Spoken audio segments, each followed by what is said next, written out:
What's going on, everybody? RJ Ochoa here from SB Nation's bloggingtheboys.com. Hope all is well wherever you are. Hope you're happy, safe, healthy, and I trust that, like me, you're pissed and your pets' heads are falling off. My pets have been kicked out of the office. Bear and Honey are okay. Their heads are well intact. Nobody worry. Shout out to each and every single one of you who have been supporting our content, my content. This is the Blog of the Boys YouTube channel where we and I talk about the Dallas Cowboys 24/7, 365. Like the video, subscribe, tell a friend. You can also follow me on any level of social media. And right now, if you do any of those things, you'll see Micah Parsons, Micah Parsons, Micah Parsons. But next to his name, you'll always see Dallas Cowboys, Dallas Cowboys, Dallas Cowboys. And that is what matters the most to the people in charge of our favorite team. And it's Friday, August the 1st, 2025. And if you'll allow me to say happy birthday to my mom. Mom, I love you so much. Happy birthday. Can't wait to celebrate later with the family. It's my mom's birthday. So very much appreciate my mom and all that she's done for me in my life. And I hope her day is wonderful. So that's the last nice thing that I'm going to say about anybody for the next however long we decide to go here. Kenny in the chat says, why can't we be a normal front office like once? Just once in my 30 years of life. Kenny, if you're 30 years old, dare I say you're the problem. Let's go ahead and get to what's going on, because maybe somebody out there hasn't quite seen what Kenny is talking about. This whole thing, our point of frustration on Friday morning, began with a note from the Athletics, Diana Rossini. Let's get you zoomed in here so you can see. This is Diana's tweet plugging the story. We'll get to the story in a moment here. Just going to read it verbatim. This is an hour ago in real time. Obviously, we had to do a number of things to get the story up on our site at Blogging the Boys.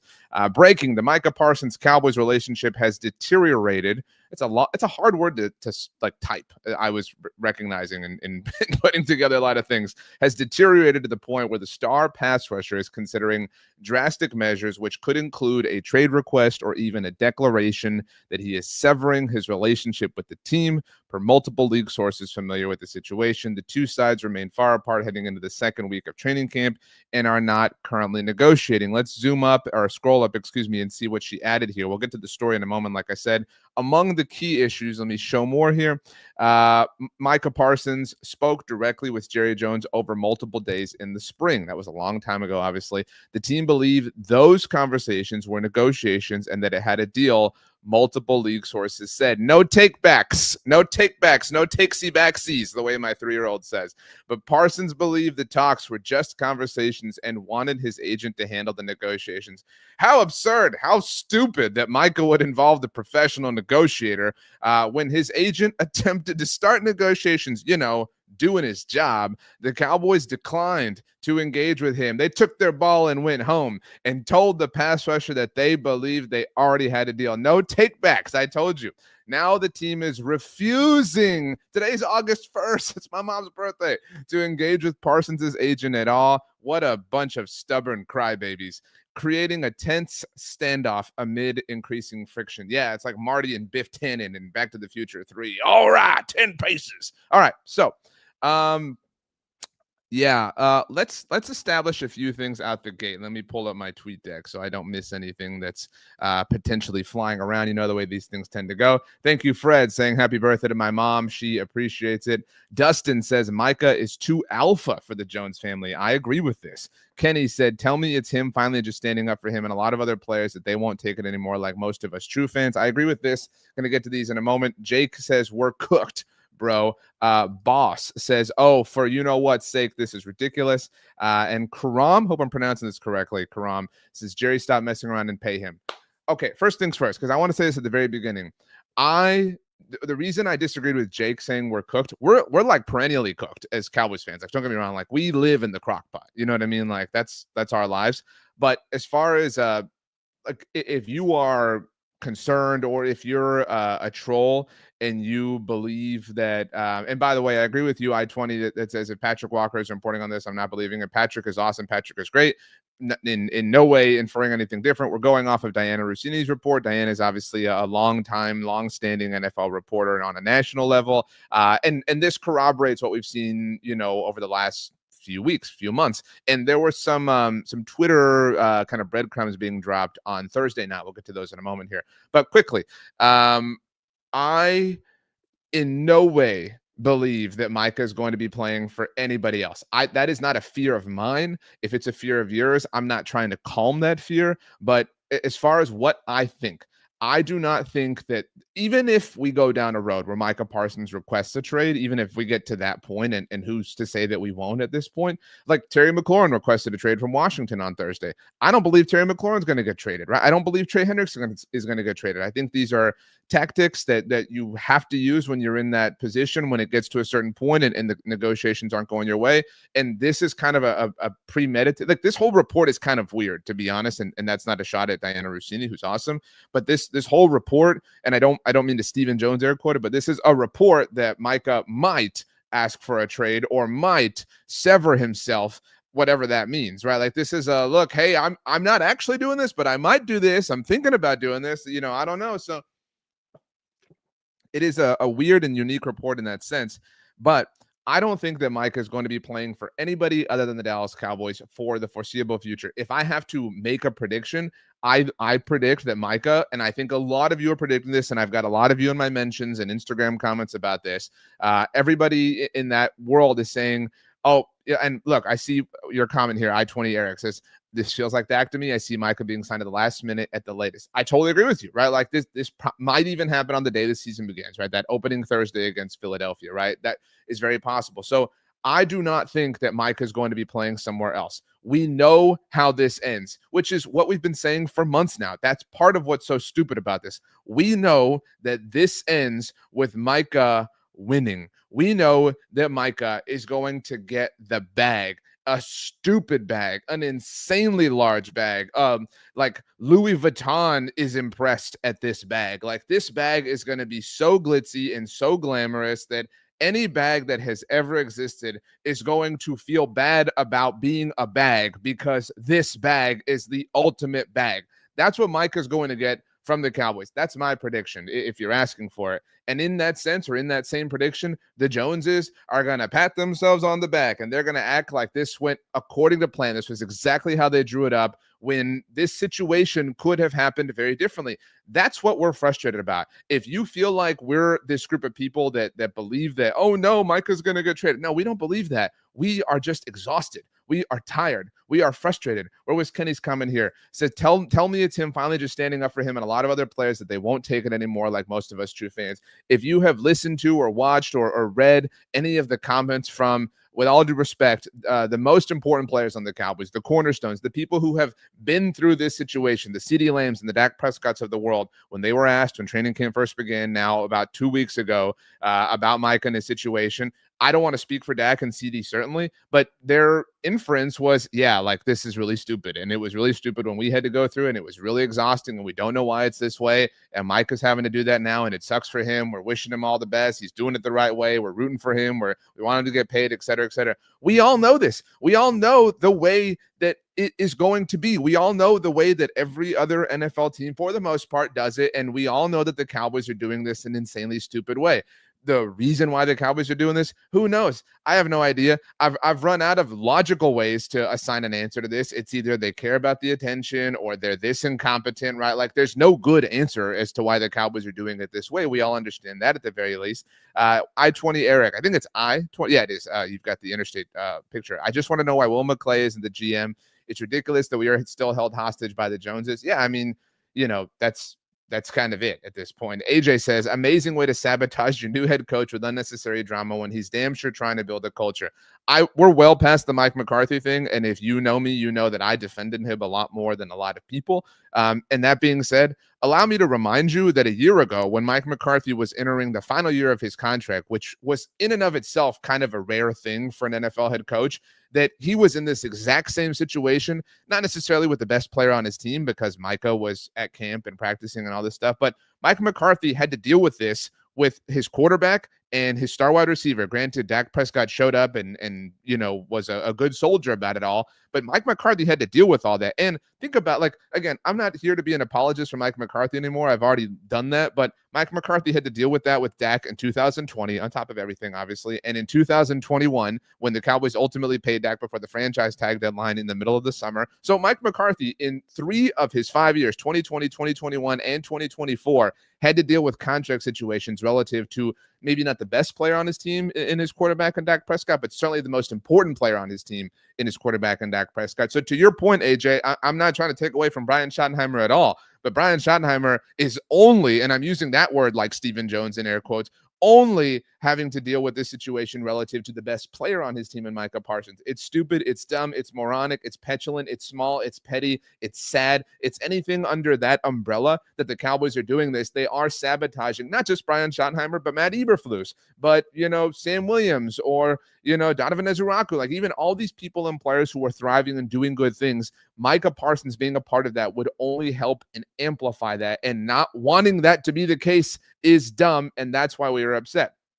Jake says, I'm not scared about Micah leaving, but drama doesn't breed a winning culture. Again, that is the in my opinion, I hesitate always to speak on behalf of anybody other than myself, but this is what I think is the crux of the issue for a lot of people. We are not worried about Micah leaving, but we are so done. We are so exhausted. We've had enough of it, right? Like we see this all the time. And I don't mean to speak in any sort of exaggeration, but that this has been the case with the most critical players on the team time and time and time and time again, in a way that no logic can justify, in a way that nobody can rationalize. Again, we know how it ends. We're not scared that something's going to happen and the player's not going to be here anymore. No, we've read the book the way that you have. We understand that the two are going to get together at the very end. We're just tired of watching them do this same song and dance. And it's not even the two in this case. It's obviously just the Cowboys, that they drag this out, that they do this. Again, for whatever reason you believe that they do it, is insane. And they have no evidence to justify in terms of evidence based around the contract negotiations. They lose each and every single time. It's silly. It's more than silly. Trey Davis says, Micah will sign the deal just before Jerry's Netflix show premieres. It is... I mean, I wish that I could say that was unlikely, but at this point, it's certainly fair to believe that that's even purposeful. I mentioned that we would get to the report from Diana recently, so let's get to that. Let's put it up on your screen here. Let me move me over. So this is the article that's in the tweet. Micah Parsons, Cowboys relationship deteriorating amid contract standoff, sources, etc. The relationship, blah blah blah blah blah. This is the part that matters the most here, in my opinion. So, and she had this in her tweet, obviously, but Parsons spoke. Let's highlight this for you. Parsons spoke directly with Cowboys owner Jerry Jones over multiple days in the spring. The team believed those conversations were negotiations, that it had a deal, blah, blah, blah. Parsons believed the talks were just conversations and wanted his agent to handle the negotiations. When Parsons' agent attempted to start negotiations, the Cowboys declined, blah, blah, blah. Okay, so this is the story that we're dealing with here. And Adam Schefter on his podcast, everybody's got their podcast and their stuff going on, earlier this week. And I'm certainly not putting words in Adam Schefter's mouth, but he said, I'm paraphrasing here, that Micah Parsons may have done more harm than good. Micah may have had good intentions with these meetings that Diana Rossini is talking about here.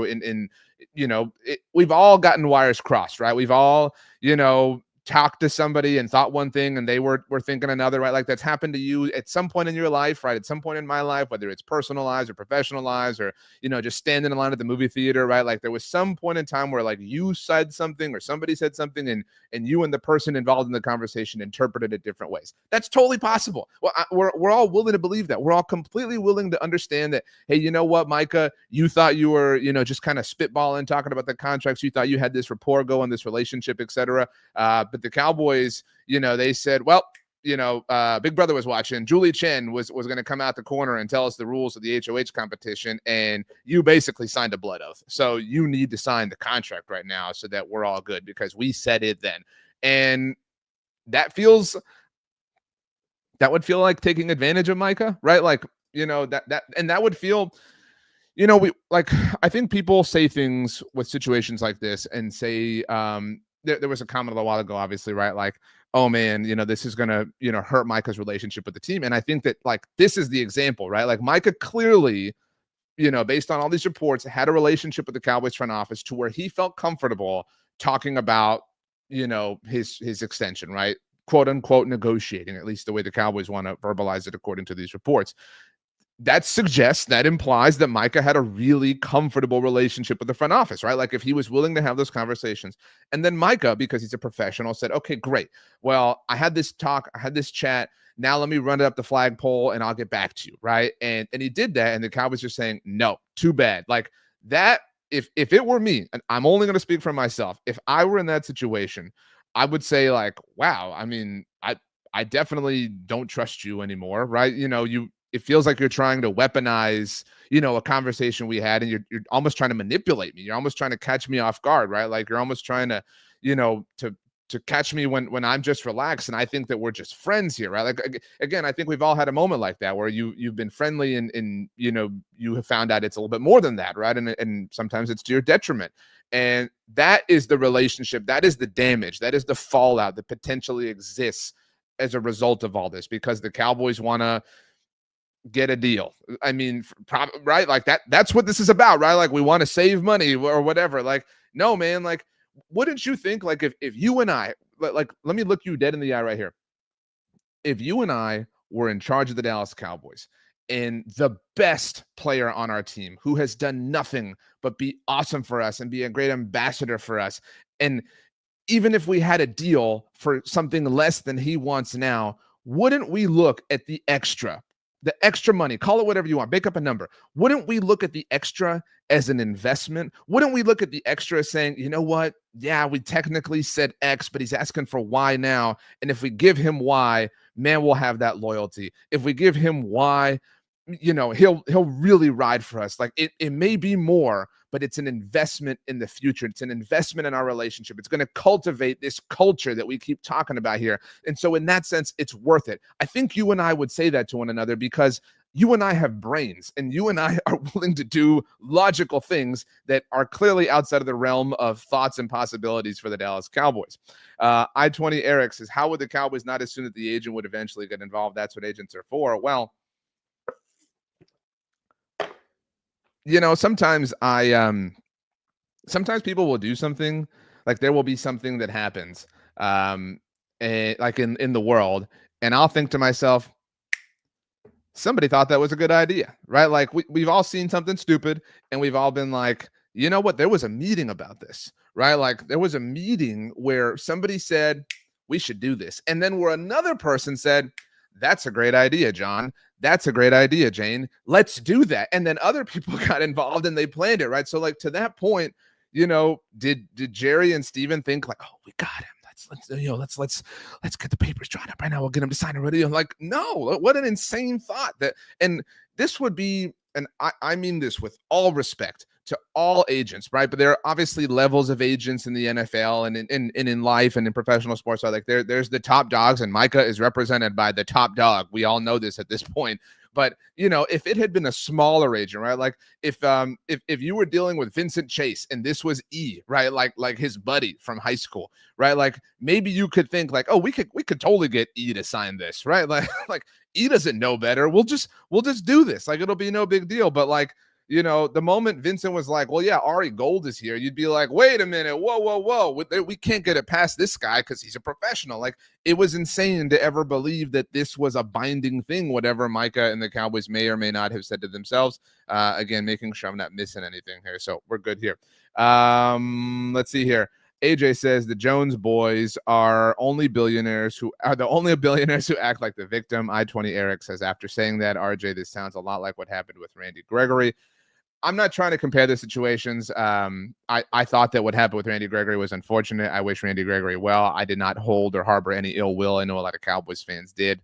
But this does, I think, I'm not comparing this to the Randy Gregory situation, but what I would offer is that this maybe changes the way we feel about some things that the Cowboys have done, or that we should bookmark this, right? And the next time whoever it is dealing with the Cowboys from a negotiation standpoint, we remember this. We remember the way the Cowboys tried to go about this Micah Parsons situation, which was not identical, but similar to the way they tried to go about things with Dak Prescott and CeeDee Lamb. Trey Davis says, are there any rules against the teams negotiating with players directly when they're assigned to an agent? Not to my understanding, because you can talk about things, right? Like there's, you can talk about whatever you want with whoever you want. It's just a matter of, it's Micah's choice. I mean, and it's a good one, to involve his professional agent who's the best in the world at what he does. Musa says, hi, everybody. What's going on, Musa? When I see your name, my son loves Mickey Mouse's Clubhouse, and they say, I don't know if I'm phonetically pronouncing this correctly, but they say Miska, Muska, Mickey Mouse. That's what I think about. I-20 Eric says, oh, the only part of the Randy Gregory situation is them sneaking a clause into the contract he didn't know about. I was commenting on their sneakiness. Yeah, I mean, none of this, ultimately, again, none of this works well for you, right? And none of this is smart for any player on your team. To be clear, like, we could be talking about the 53rd player on your 53-man roster, and going about things in this petulant way is still very, very, very dumb. But when you're doing it with the best player on your team, who's one of the most awesome players in the NFL, who's one of the most visible players in the NFL, who's one of the most public players in the NFL, also at a moment where the NFLPA is kind of having this moment, is not wise, right? Like, and that's where ultimately it's, I think that Micah in this moment has benefited, and that's a weird way to put it, I recognize, but I think that Micah has benefited from what happened with Dak and with CeeDee. And this is something I've been talking about for a while now. I know other content creators have been talking about the Dak and CeeDee situation last year. And correct me if you disagree, whoever you are watching in the comments or the live or after the fact, the Dak and CeeDee situation last year really elevated the Cowboys' ways, for lack of a better term, to a national level. Like, we all know that this is how they go about this. We've known this for a very long time, and we've tried to scream it out loud so that people on a national level can acknowledge and admit it, etc. But the Dak and CeeDee thing last year really kind of, opened some people's eyes on a national scale to the way the Cowboys front office goes about this. So Micah has benefited from that, right? Like, I don't think there's a single person out there on a national level who's saying that, like, Micah's being ridiculous, dude. Like think about if an alien landed here and you were trying to explain, this to you'd be like, yeah, well, Micah wanted to involve his agent, and the alien would be like, well, isn't that what the agent does?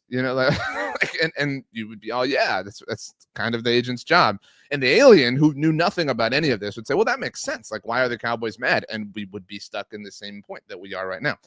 Musa says, none of these previous mega deals went right for us. We paid Dak a lot twice, paid a hefty price for Dez, Zach Martin, CeeDee. This costed us a really non-negligible percentage of the cap, excuse me. My ultimate point here, my ultimate point to that point is, I agree with you. Now, you can be mad, and I'm not saying you are Musa, but any one person can be mad about the money that Dak Prescott's making or CeeDee's making. I don't share that sentiment with you, but if you are mad, ultimately, the point that we are driving all of the time, and let me be very clear, I want all these dudes to get as much money as possible. I want them to be well compensated. I am rooting for the players always. We are approaching this conversation from the standpoint of what helps the team the most, right? The team's proper disposition should be, well, yeah, we want to take care of our guys, but, we want to get them at the best rate possible. And the Cowboys seem to kind of have that disposition, but like in the most broken way possible, right? So this all, like, we're so far down the rabbit hole, y'all. I mean, Micah should have been taken care of in March of last year. And that point continues to not get said out loud, in my opinion. Like, Micah not only reported to camp last year and participated in camp, he was active throughout the entire season. He got hurt and came back and still had an awesome season. He did all of that in his first year of eligibility for a contract extension. And when Micah could, and I've said this many, many, many times, like, if you think that Micah's being outlandish, or you think that Micah's being, silly or acting uncalled for, or whatever, Micah could have weaponized the Dak and CeeDee situation last year to his benefit. Micah could have said, y'all got some problems. Like, I know, and we're talking, Micah could have done this in August, July of 2024. He could have said, look, dude, CeeDee's not even in camp right now. You got to pay Dak $60 million a year. I'm not showing up. I'm not playing. I'm not practicing. I'm not doing any of this without a deal right now. I want my deal right now because I've put up Hall of Fame numbers in my first 3 years in the NFL. I'm ready to get paid right now. He didn't do that. He did not weaponize it. He did not really twist the arm of the situation in a way that he completely could have last year. Yet some people, and I'm not accusing any of you of this, but some people are still saying that he's being ridiculous. He wants this, he wants that. He wants to be the highest paid defensive player in the NFL in all likelihood. That's my guess.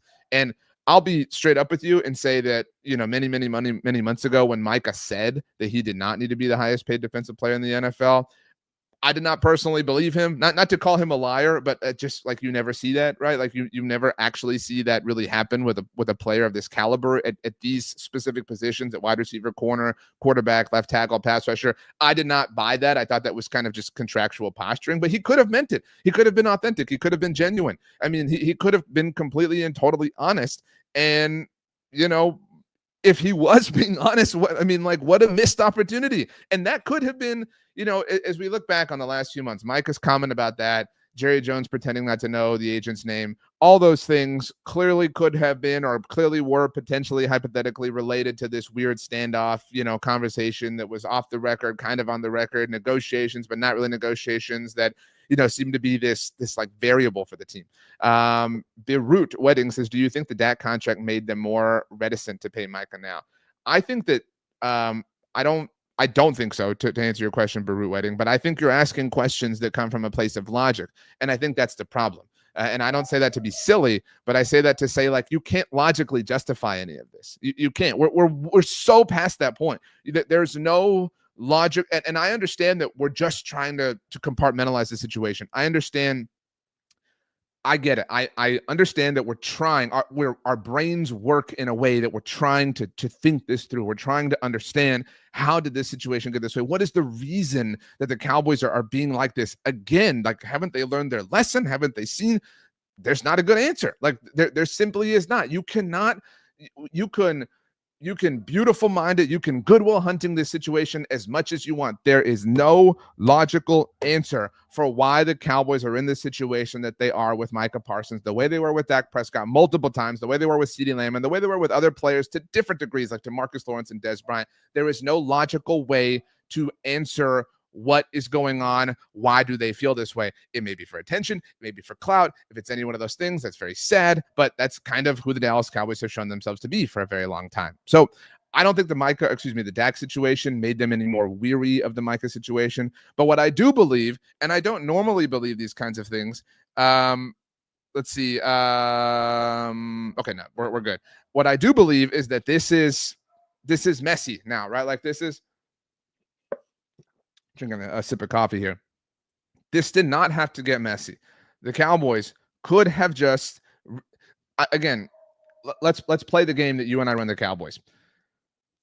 If we had pushed this situation farther than we needed to, I think we probably would have said to ourselves, you know what, dude, we made a pretty big mess out of this. Like, let's just pay him and let it go away. Like, let's just pay him and be done with it so that we can keep him happy. Right. Like, because if we pay him now, again, we're talking at this point, maybe even when training camp started, sure, we're paying more than we wanted to, but he's happy and we avoid any kind of drama, any kind of mess. And that helps Brian Schottenheimer, and that helps Micah, and that helps everybody, and that helps our football team, because our goal is to be a good football team. So let's just do that. Let's just throw money at it because we can and we should, right? But they didn't do that. Like, what do the Cowboys stand to gain from dragging this out of this point? What do they stand to gain? Pennies relative to the salary cap? Like, is that really worth it at this point? Is that really worth all of this? Is that the end game? Is that winning? No, everyone loses in that situation. Each and every single person in that situation loses, and they still don't get that. Now, some of you may have seen, may have not seen, on Thursday night, there was, I don't want to say some chatter, but some like internet stuff that was going around that people were a bit panicked over. So I wanted to share this as well. Let's put this up on the screen. This is from our article about the Micah story at bloggingtheboys.com. So this is et cetera, et cetera. So it's the Diana Rossini report. What you may have seen or may have missed was Micah and Trayvon Diggs kind of, I don't want to say subtweeting, but, or stirring the pot, but just tweeting. I mean, like, it was ominous tweeting. Micah quoted a tweet from Jay Tuck, who's awesome. And that was about them. And Micah said about them being Micah and Trayvon Diggs. And we all know the Cowboys have started to drag Trayvon Diggs, but Micah used a gif from Bad Boys, which is the greatest movie of all time. Like, whatever Bad Boys you're talking about, it's the greatest movie of all time. I will fight anybody who says that or who says it isn't. But so used a gif that said "one last time," If you're unfamiliar with the show, I do think the context matters. I also love talking about Bad Boys. That's Will Smith, Martin Lawrence. They're partners. They're cops in the movies, in the franchise. And their whole thing is, we ride together, we die together, Bad Boys for life. Let's go. Anyway, so one last time, one last ride, I think we're finally past the point of people using Last Dance photos and gifs from the documentary series. But that being said, this is very similar to that. And Trayvon Diggs quoted that, as you can see, 7-11 for life. They're obviously numbers 7 and 11. So this kind of intimated that there was some sort of something going on with Micah and Trayvon. Again, that was the implication, and Twitter was kind of, rabid and concerned and panicked that there was a situation going on here. Now, I do think a logical conclusion without the Micah story on Friday could have been that Trayvon was maybe, again, this is me speculating, hypothesizing. Trayvon, realized that 2025 is going to be his last year with the team. I don't think that's a far-fetched assumption at this point, just kind of based on everything. So maybe they kind of went at it that way. But who knows? I mean, this Micah story, on Friday kind of twist the plot a little bit. Now, Wanye Thomas kind of added to this in a weird way. This was Friday morning or Thursday night, technically, but changed his profile picture to one of Micah Parsons. Why? I don't know. I really don't know. This was kind of interesting. Wanye Thomas has been pretty vocal on social media since he's been a Cowboy. If you followed him, could this have been some sort of public show of support, some sort of public declaration of I've got Micah's back? I don't know. But I think that's a fair way to read into this. So that being said, if we make those assumptions, right, you are very clearly, Dallas Cowboys front office, not only messing with a player who is objectively one of the very best in the NFL, but you're now messing with a player who the team loves and who the team is supporting, right? I mean, I'm asking a genuinely serious question here, because if you can answer this for me, I'm interested, on a serious level. Who is looking at the way the Cowboys are operating right here and are saying, hell yeah, those are my guys? Who's looking at Jerry and Steven and being like, my man, y'all got this? Who is really, who feels that way? Who has their back? Who thinks that they are acting, forget right, but who thinks that they're acting in a justified way? Who is out there saying, those are my dudes, y'all keep killing it? Nobody's saying that. These dudes are on an island, and the worst kind of island. They are wrong, and they look bad, and they look small, and they look petty, and they keep putting their feet in their mouths. This is an insane way to go down. I mean, you're not, sometimes somebody's doing something wrong or stupid, and they've still got the stands. They've still got the people with them. But these dudes are so completely alone going down this path that you do kind of wonder and question what they could possibly be thinking about it all. Dustin says nobody. Yeah, don't get me wrong. I know we agree that there's nobody. There are the 5 people out there who defend the front office or whatever. And I think the front office does a legitimate job at some things. I praised them last week when they got the Jake Ferguson deal done. But relative to Micah, there's not a soul out there that is telling him, hell yeah, kick Micah's ass. Y'all got, you show him, you make him take less, make him honor his word. He gave it to you. He told you, he negotiated. Screw the agent. Nobody's saying this. Nobody thinks this, because nobody's that ridiculous except for the most important and powerful people in the organization, which is the curse that we all have to live with here. Golly. I-20 Eric says, I would love to know why Dallas keeps waiting to pay their big time players until they will set the market. Smart organizations don't do that. Well, wouldn't we all? We would all love to know this. I mean, we would all love to know this. Fred with a great question here. Again, making sure I'm not missing anything here. Fred saying, do you think that Micah would sit out at the beginning of the season like Emmitt Smith did? I think it would be very difficult to turn down the money that Micah would have to turn down, right? That would be very, very difficult. I'm a big believer in my life. I'm a big believer in making objective decisions before you're emotionally compromised. It's something my dad has always told me, right? When you're going to get into something, when you're thinking about a big decision in your life, you want to think about it and make the decision before whatever, right? Before you are emotionally swayed one direction or another, because when you're emotional, you make some decisions like partly out of emotion. And so what I would do if it were me, this is the way I'm choosing to answer your question, Fed, and I hope it's helpful. If it were me, if I were Micah, I would have made the decision beforehand. I would have spoken to my agent because I obviously trust him. I would have spoken to my agent and said, okay, what do we think? Like, what's our plan A, right? Like plan A, what if they take a week to pay us? What are we willing to do, right? What if they take two, and talking about a week of training camp, what if they take 2 weeks, right? What if they don't pay me before the Hall of Fame game? What if they don't pay me before the preseason? What if they wait till after the preseason, right? Like, and then you obviously in all your planning and all your sequencing and all your, kind of looking ahead and pontificating, you get to a point and a place of, well, what if they don't pay me? What if they don't give us what we want before week 1? Then you make a decision, right? You tell yourself like, okay, well, if that doesn't happen, I'll report, and you make the decision and you live with it. You live with those consequences. Or you tell yourself, I'm not going to report. Like I've made a decision, et cetera, et cetera. So like that would be how I would approach it. And beyond that, I would say that if you've come this far, and we're still not even like far, as far as like holding in, it's been 2 weeks of training camp, right? There's been a handful of padded practices, but if you've come this far, I mean, why not do that, right? Like, why not, go down that road? Like if you're willing to do this, like be willing to do it all the way. Like there's an argument to be made in that sense, but it's a much easier said than done sort of thing. Dustin says the Jones family are so behind the curve on everything and so pompous and arrogant in the process. I kind of disagree with this,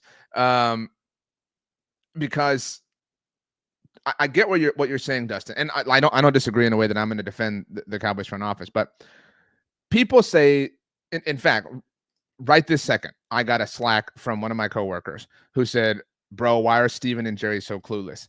They're not clueless. Nobody is this clueless. Nobody is this dumb. Nobody is this incompetent. At this point, to say they're clueless, to say they're dumb, to say they're incompetent is giving them a pass. Do you get what I'm saying? Right? Like at this point, we're so far down this rabbit hole with so much evidence, so many different players, that if you think that they don't know what they're doing, then I don't think you're seeing the forest through the trees, right? Like they understand the logic, because anybody can understand the logic at this point. They're doing this for their reasons, whether it's attention, whether it's clout, whether it's just being stubborn. But I no longer believe that they're this bad at it. I believe that this is their way. And they understand that it's their way and that nobody else would do it this way, but it's their way. And you and I, as Dallas Cowboys fans, we're on that ride. I hope that makes sense. Eric, thank you for the super chat. Says that, and this is kind of my point. Eric says this front office really makes it difficult for me to root for my favorite team and my favorite players. Yet I'm not surprised.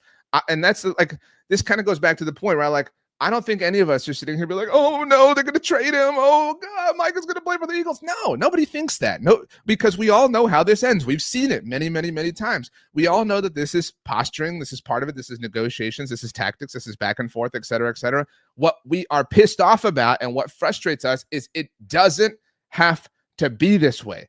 If your goal is to care about football, and damn it, we are so sick of you caring about so many other things. And we have, let me be very clear here. We have cared about the non-football. I'm not going to speak for anybody else, but at one point in time, hand up, I was proud of the fact that they were the most valuable sports franchise in the world. I thought that was cool. I wrote articles about it in this is awesome way. At one point in time, I was like, that's my squad. Hell yeah. But we've done it long enough. Right, we've had your back on the non-football stuff. We've watched your documentaries. We've paid attention to your press conferences. We've seen you host the CMAs.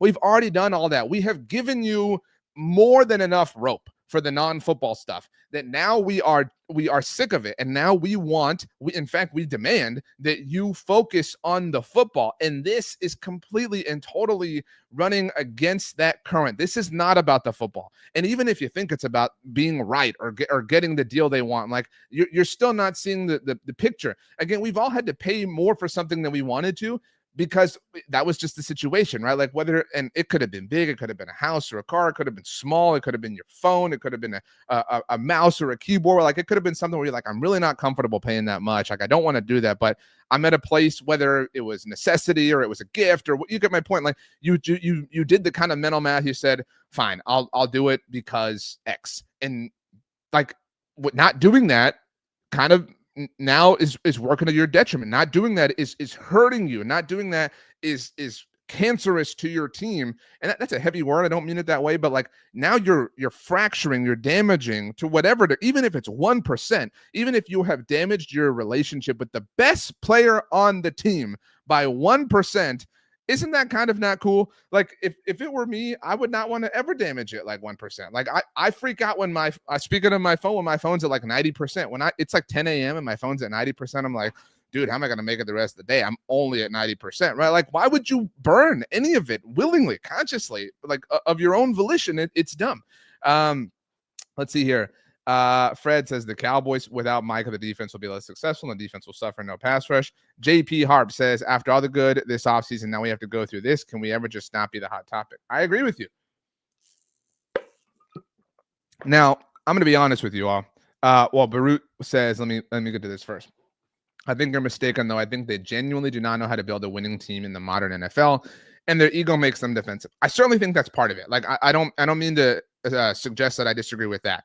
What I'm saying is they are capable, like to say they're not, and I'm not putting words in your mouth, Barut, but they are more than capable of understanding the logic that we're offering, right? Well, they're more than capable of understanding you have to, like, you have to set the market at some point. And they're also capable of looking at their past and saying, yeah, well, you know, we should have done it this time. In fact, where is this here? Let me pull this up. Stephen Jones should have paid Dak the first time. So this was a story. I'm making sure this is the right article. Okay, so I'm going to put this on your screen as I kind of figure it out as I go along. This was an article that I wrote at Blogging the Boys back in March. This was on March 31st. And this was about Stephen Jones. Let me scroll up here so you can see. As you can see, the title of the article was Cowboys EVP Stephen Jones. His team does not believe they wait too long for deals. This was Stephen Jones. This was at the owners' meetings, and he said, I don't want to get into any details, et cetera. It's not fair for anybody, blah, blah. We got a great working relationship with Micah and think the world of him, et cetera. And then was asked about waiting too long and said, we've done the early before. We've waited until the end to do them. A lot of it is just negotiation itself. Some of them take longer than others. And we put this is the part that I'm talking about. This was Stephen in March. This was now, what, 5 months ago? Not even. This was 4 months ago. So we put about zero credibility or credence into people saying you wait too long. Okay, so I agree with you, Baru. This is the stubbornness. This is the ego, because Steven's saying, no, we don't wait too long. Like that, you think we wait too long? Like right now, I've mentioned all the time that my son's 3 years old. My son's in a phase where like you tell him to do something and he just says no. Like you can tell him to do something he wants to. Like you want to watch TV? No TV. Like he's just in a phase where like he's just gonna say no to like anything you suggest, because that's what he wants to do. That's kind of what Stephen Jones is doing here, right? No, we don't wait too long. No. Okay. And the reason that I can prove this to you is because back in 2021, this was an interview that Stephen did with Pat Doney. Okay. And again, this was 4 years ago now, but Pat Doney did a wonderful job in this interview, and I referenced it in this article. And you can see that this is a transcription from Pro Football Talk. Jones was asked, this is Stephen Jones by Pat Doney, to name the Cowboys' biggest swing and miss during his tenure in the front office. And Jones said it was having Prescott play out his full 4-year rookie contract and then play 1 year on the franchise tag before finally signing him to a long-term deal. Stephen's exact words: probably would have signed Dak the first time around. It would have been better for everybody. So this is my pushback, is that Stephen knows they're capable of understanding that, like, this basic principle. They're capable of understanding, yeah, like, you know what, even if they were dumb, right? Like, even if you believe they were incompetent back in 2021 or 2020 or 2019 when they were negotiating with Dak the first time around, even if they were that dumb then, Stephen clearly learned that lesson, right? Like, learn the idea. But my point to you is Stephen has already violated his own, creed, in saying like, oh, we don't wait too long, when he himself admitted in 2021 that it would have benefited the team to just pay Dak early, to pay Dak the first time around instead of doing the song and dance that they did. Well, guess what, Steven? The music's on and toes are tapping. The song and dance are happening right now with Micah Parsons. So that's why, again, I do push back against the idea that they're this dumb. They're definitely this egocentric. They're definitely this stubborn, but they know what needs to be done. So maybe you believe that it is coming from a place of ego. I have sort of adopted the theory that it is like coming from a place of wanting attention, which is also ego driven, which is also dumb, but it's just kind of the Dallas Cowboys way. Pat says JJ would rather the Cowboys be known for ratings in a filled stadium than hoisting the Super Bowl trophy. I-20 Eric says Jerry loves being the hot topic. Jerry's the epitome of no press is bad press. Agreed. Linwood says Micah holds the cards. He can pretty much say I won't ever sign there now. I agree with that. Like Micah's got a lot of power. Micah has all the power. Like, to be very clear, like Micah can big blind his way through this. To be very, very, very clear. So a moment ago I said I was going to be honest with you, and I am. This morning when I was walking my dogs, I was kind of thinking like, okay, what's the video going to do today? Cowboys don't have a practice, whatever. And you may have noticed, and I promise this is relevant. Like, please trust me. You may have noticed, not just now, but in the past, I'm a Houston Astros fan. I'm one of those. We do exist. There are people who, born and raised in the state of Texas, that don't root for every team from one city. I'm a child of the 90s. I grew up in deep South Texas. So Cowboys, Astros, Spurs, kind of my teams growing up. Not kind of, they were my teams. And so I'm a huge Astros fan. I post about them a lot on social media, and I appreciate those of you who put up with it. And I bring this up because the Astros have an owner in Jim Crane. I-20 Eric says, boo, go Braves. Okay, we don't need to talk about this. I-20, let's be cool. All right. But I understand there's a lot of you who are Rangers fans, and I really, my work has allowed me to, be happy for you in a way whenever, like it's difficult, but you get my point. Like I don't hate y'all. Right? We're good. We're still a family here, but like, just hear me out. And I think even if you are a Rangers fan or a Braves fan, I think you'll agree with what I'm about to say. The Astros have an owner in Jim Crane who is awesome. Like he's a dream if you're a fan, right? Like he's a dream because he's going to go for it. He's going to try. He's going to swing because, I mean, like the Astros have won 2 World Series since 2017. And a lot of people in situations like that would be like, we're good. Like, let's just keep going. We don't have to try hard. Like, let's just, and in fact, like as of 10 days ago, the Astros had the best record in the American League. So a lot of owners ahead of the trade deadline would look at that and be like, we're good. And I don't want to get too into the weeds here, but I promise this is all relevant. But the Astros have a lot of players who are injured, who are on the IL. So a lot of owners would have said like, dude, we got the best record in the AL. We got all these guys coming back. Like, we don't have to do anything. Like, it's not broken. Like, let's just leave it alone. We'll be totally fine.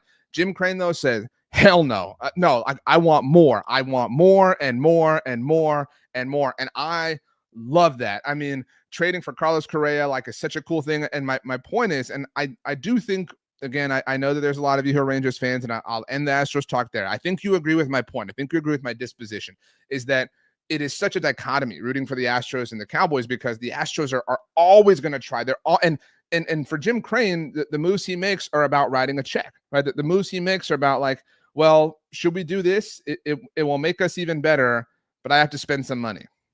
Yeah, let's do it, right? Whereas the Cowboys are like, I don't know, man. Like, the best player on the team wants to get paid. Like, it's pretty stupid. Like, it's tell him no, and I tell him I'm not even going to talk to his agent. Well, like, think about that. Like, it's insane. Okay, we have a little bit of an update here. Not a big one, but one nonetheless. So that's why I keep Twitter open for these shows. DeMarvion Overshone has also changed his profile picture, as you can see. It is a photo. Wanye Thomas went a photo of just Micah Parsons, but DeMarvion Overshone has a photo that is him and Micah, but new profile pic. So look, I am not trying to be dramatic here. All right, like that is not what I'm saying. But this is clearly now, like, obvious. Like, this is clearly, hey, we've got his back. Like, y'all are being, and now I'm putting words in, and I don't mean to do that, but I think you agree. Like, this is at least Wanye Thomas and DeMarvion Overshone saying, we've got Micah's back. Like, Micah is our dude. And like, think about that guy. Like we talked a moment ago about investments, right? Like think about, again, if you and I ran the Cowboys, we've now gone down this stupid path with Micah Parsons, and it's very, very stupid. But we see Wanye Thomas change his profile picture. We see DeMarvion Overshown change his profile picture. And they are telling us, they are communicating in one way, if we allow ourselves to read into it, that they have Micah's back, that he's their leader. Isn't it at this point worth giving up more, if we define it to be more, for the guy that these dudes ride for, right? Like, isn't it worth giving more to the leader of these guys? Like, these guys are literally willing to stand in line to fight for this man, and we're dumb enough to actually fight him, right? Like, you know what I mean? Like, if we were running the Cowboys, wouldn't we say, like, well, you know what? Like, even if we had gotten to this point, wouldn't we say to one another, okay, like, this has gone long enough, and now the players are telling us how they feel. Let's just do it. Like, let's just do it, and it will be worth it, and everyone will be happy, right? Like, we should do that way, right? Like, let's just do it. It's very simple. Back to the point though. I-20 Eric, this is my Astros point. Says, I get what you're saying as a Georgia football fan and a Dallas Cowboys fan. The approach to culture and roster management is wild. Yeah, like, you could pick a lot of different things. Like, I obviously picked the Astros, for obvious reasons, and the Correa trade. I mean, not just the Correa trade, but you get my point. Like, it was very fresh in my mind. And so the Cowboys are just like, they're like the worst team to root for as a fan, because they don't even try. You know what I mean? Like, you can look at other teams who are trying in whatever sport, and it may not work out, right? Like, the Astros might not win the World Series this year, but if and when they lose, whenever they do, I will go to sleep that night and say, like, well, damn it, you know what? They tried. They did everything they could, and it just wasn't enough. And I can square that in my mind. And the Cowboys, don't necessarily have that same benefit of the doubt for me. Warren says, no real money loss for waiting. If they signed Micah last year, $35 million, they wouldn't have paid out $35 million last year. By waiting, they pay an extra $7 million over the next 5 years. Same $35 million. We can get into the small, whatever. Like, I do think there's a financial loss in waiting. And what's more, like, the real financial value that could have come from getting it done last year or in March of this year, to be very clear, is the money they could have saved on either last year's salary cap or this year's salary cap, because they could have created salary cap space, because Mike was still on his rookie contract. And that's even more true this year because of the 5th-year option value that he's at. They could have created salary cap space this year by getting the Micah Parsons extension done. And the same was true for CeeDee Lamb. The same was true for Dak Prescott in their negotiating windows.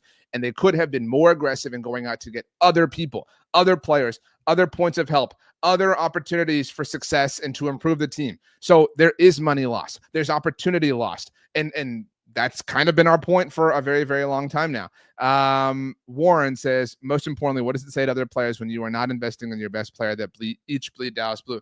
That's the Wanye Thomas, DeMarvion Overshown point, right? Like, imagine, like, DeMarvion Overshown's going to be up for a deal at some point, and he's watching the way they're treating Micah Parsons. With all due respect to everybody else, no one is as good as Micah Parsons. Nobody on the Cowboys roster is as good at what they do as Micah Parsons is at what he does. And if you and I are two players on the Cowboys, we're sitting there going, holy crap, they'll do Micah like this. Like, what are they going to do to me? Right? Like, and maybe you're a Jake Ferguson who can get it done and be cool with your deal, and great, happy for you, like, genuinely. And everyone should do what they feel most comfortable with.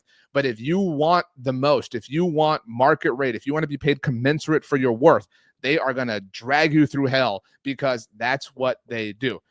Doing stuff with CJ says, must suck to be a Cowboys fan. Hell yeah, it sucks. Like, welcome to the party. Kuram says, as a Thunder fan, they paid their top 3 guys, Chet, Jalen Williams, and SGA, and people were like, they overpaid for those guys, but Pressey knows how the new CBA works, and they have draft capital. Thunder are another great example, like, going for it, trying more. It's such, and I'm sure you would, like, feel the same way. And our Georgia fan a moment ago, it's such a weird thing to root for a team who tries so hard in whatever sport, whether it's the Astros or Georgia or the Thunder, and then root for the Cowboys, and is like the other end of the spectrum. So Joe says, finally catching live. It's been a great hour, Joe. Just like commiserating and being pissed off. I think, like, to provide a closing thought, these are my closing thoughts. If you have any takeaway from this time we've spent together, and I appreciate your time more than you can possibly imagine. I'm so fortunate to get to do what I do, and to cover this team and to create content around them. I mean, I'm truly, truly, truly blessed. I live a truly blessed life, and so if you like the video, you subscribe, you get access to all my content here on the Blog of the Boys YouTube channel, all my conversational things. Also, I'm on social media, things coming out all the single time. You see the handles. The handles are also in the links, or there are links to those handles in the description down below. My overall takeaway here is I believe that Micah's going to get paid. I believe that when Micah takes his first snap of the season, whenever that comes, if you think there's some sort of holdout, I think it will be with a brand new contract extension done and taken care of. I don't doubt that. I'm not worried at all that Micah's going to be traded. Even if we get to a place, like, remember this, even if we reach a place where Micah requests a trade or severs himself from the team, whatever, I will not become worried. I believe that Micah will get his deal with the Cowboys. My ultimate takeaway is that this is so stupid. This is so dumb, and it's sad. I mean, it is truly sad to watch the Cowboys sabotage their own team chemistry, their own team harmony, their own team success. That goes for the coaching staff, that goes to the players. It is insane to do this on purpose. Really, it truly is. Yet somehow, some way, the Dallas Cowboys have managed to do it again. It is their playbook, and they're the only ones who have a copy and who want a copy. I mean, it is unbelievable that they are acting this way like children, and they're going to lose. And when they lose, they're going to sit up there in the press conference and try to sell some t-shirts and act like this was the plan all along. But remember this, like these are the things we ask you to remember when the next one comes up. Right now, I hope you are remembering the Dak thing. And if you were someone who was critical of Dak or critical of CD, like, look at how they operate. There is one common denominator, and it is the Jones boys. Eric M., thank you for the super chat, says, I also feel bad for the new coaching staff and players trying to get ready for the season without their best player and leader. It has to be hard. I mean, yeah, it's got to be difficult. Like, you know, the Cowboys had a great padded practice on Thursday. By all accounts, by all reports from members of the media who were there, it was the best practice of training camp for Dak Prescott. Football's back, right? Like, we had an actual game last night, right? Like, we should be sitting here and just, like, you know, pumped, man, like, just like, hell yeah. And instead, you know, these dudes insist on ruining your day and ruining my day. Like, that's, you know, that's literally the plan, and that's how we got here. And we're just rooting for the team, right? Like, to your point, it's got to be very, very difficult to actually be tasked with you know, executing things for the team. Let's see here. I-20 Eric says, I've never thought George Pickens was an option for 2026, but this Parsons deal makes me think there's no chance at all.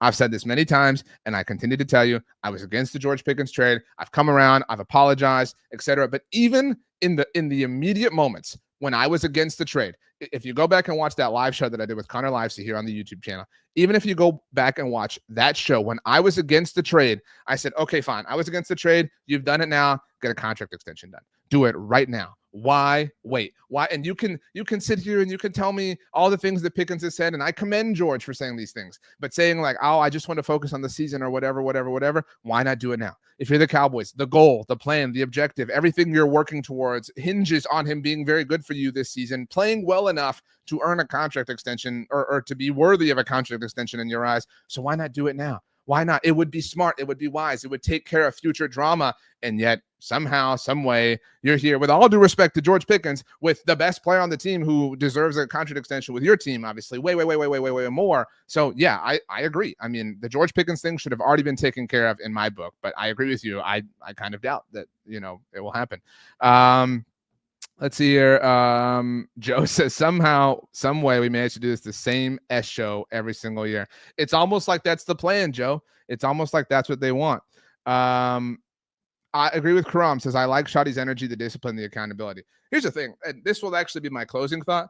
Okay, no, I was making sure this wasn't anything, but I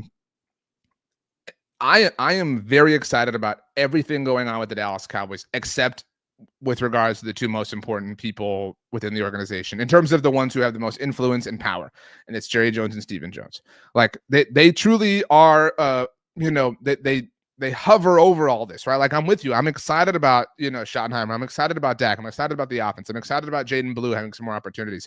I'm hopeful and I trust them to kind of navigate their ways through these injuries, et cetera, et cetera. Like I feel wonderful and great and excited about the football of who they are. But damn it, this is annoying. Like just be done with it so that we don't have to put up with, and it's not like, I don't say this to be self-centered, to say like, oh, well, you and I are bothered, so they should take care of us. Like we're tired of being inconvenienced. No. What we're asking you to do has made sense for a very, very long time. And what's more, as we continue to say, you are going to do it. We all know how this ends. You are not fooling anybody. Nobody is buying your lines. Nobody is taking the bait. Nobody thinks that you have this under control. We all know that in the end, you're going to lose, you're going to get embarrassed, and you're going to smile and talk like you're a lot smarter than you ultimately were throughout the entire ordeal. We all know that that's the case. So why not just sim to the end and fast forward and cut through the BS so that you don't hurt your team in the process? Right? Like that's all we're asking. We know you're taking the car out for a ride. It's your car. You own the keys. Like it's unfortunate that that's the case, whatever. Just try to not damage it too much before you bring it back home. And then, yeah, we'll wash it. We'll clean it. We'll detail it, whatever, because we care that much. But please, for the love of God, do not destroy this thing because you've already dented it enough in the process. So yeah, my name is RJ Ochoa. I love this team, and I hope you have a takeaway that is I'm excited about the football of it all. I'm so pumped football's back. I'm just like you all ready for this. Okay, no, we're good. I was making sure there was nothing crazy happening, but yeah, my name's RJ Ochoa. Thanks so much for hanging out, and have a great weekend. I'll talk to you soon enough. Have another video on Saturday. Thanks so much for joining, and we'll see you next time.